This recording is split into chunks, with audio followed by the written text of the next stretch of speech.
Aba Uganda Wildlife Authority bakwatanise na office ya RDC omurubirizi district batangire hururu yo kuyonza emyanya eyetorira irindiro ry'enyamishwa erya Queen Elizabeth. Okuyonjoku kwetaberemu aba uwa abebembezi n'abatura. Enyamishwa yari akavera tinyamishwa nkono boko umuntu akavera na nebicupa n'ikintu cyo barabe hamagara gikintu cyone kiramagara. So enyamishwa yari akavera definitely netekwa kufa.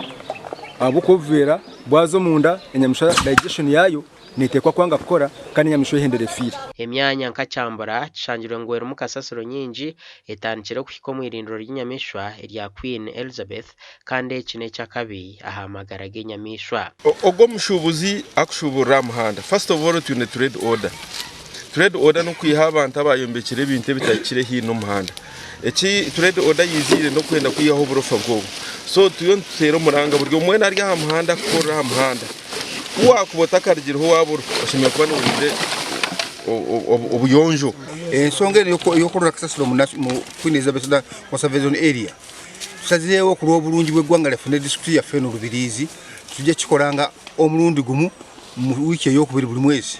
Tuganireho na bamwe omubatura nabajangu bahweriroho cyango okutura hihi n'erindreri kandi bingi batireho musinje guhami okurwana sobworo. Yes, ito nk'abaturage bo mwanyogo aba paka batuyambere batuhereza umwanya gwo kurundanira mu enjoki zitu kandi tiyakomaho yatuhereza emyanya eyo garuka tukahinga mu emiti eru kubasa kutiyamba nchakare ahabo kwerinda kwengo kabikorwa cyambura bigenda straight bizo mpaka Queen Elizabeth National Park enyameswa zitu ezo Queen Elizabeth National Park nugo mizi agizukunywa mbisiza yo gutonda Queen Elizabeth National Park biteganise byo burambuzi byetu. Omukuyonje emyanyeji hariho wakwatwa ari kushenya nku mpaka ekitari kwikirizibwa.